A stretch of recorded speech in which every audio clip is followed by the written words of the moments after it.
Welcome once again to Red Earth Native Plants How to Grow Kauri. Parts 1 and 2 we showed you how to prepare the seed. We showed how to seed into the seed trays. We saw how they're emerging after 2 or 3 weeks, and now it's September, the weather's starting to warm up and we're ready to prick these out and put them into pots. Now we can see here we've had a pretty good germination rate.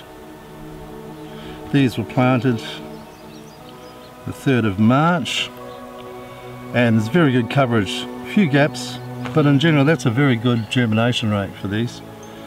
So it's looking pretty good.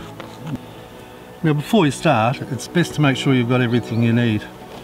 I've got my pots, my good quality potting mix, I've got seed trays, a scoop, and my favourite little tool, which is actually a bamboo toast remover, which I've cut down to have pointy bits at the end. I find these really handy for working the plants. You don't need to use something like this, you can use whatever you want. The plants are already, I have water to water them in, but a good trick is always to use, I use sea salt, which is organic. It's a seaweed based plant tonic. It's not a fertilizer, it's plant tonic. And it just helps with the shock of transplant and ensures really good take-up of the plant into the new soil. Okay, I think we've got everything we need, so we can start. Right, let's get started.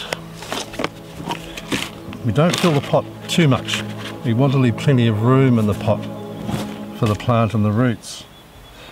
When we're taking the plants out, we want to very carefully work your tool underneath the plant and lift. This will bring the roots up without damaging them. So we place this and hold the plant at the right height. You don't want the base of the plant too low in the pot or too high. You want a good amount of root in the pot, surrounded by the soil. Press it down a bit, give it some water.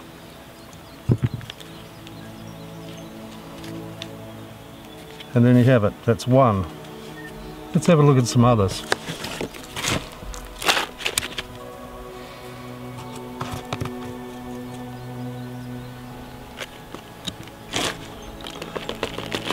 Notice that some of the plants are quite brown and some are quite green.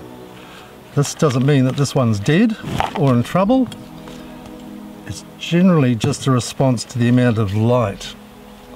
So you find that kauri plants growing in a more open, sunny environment will have more brown in their leaves. The ones in a more shady place are generally more green.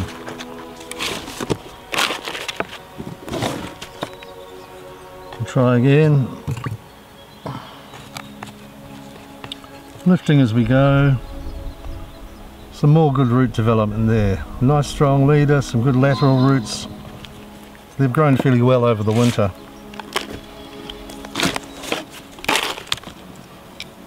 So far these plants are all looking very good. Excellent root systems.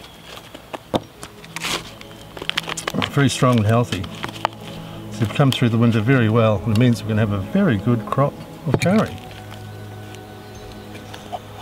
Right, we're going to continue to do this for another few hours because I've got several hundred to go. That's pretty much the process up to this stage.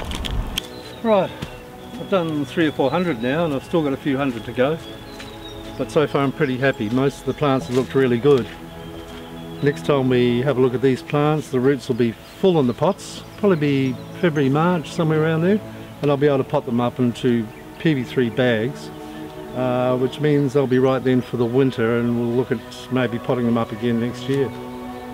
So thanks for watching Red Earth Native Plants, How to Grow Kauri. We'll see you next time.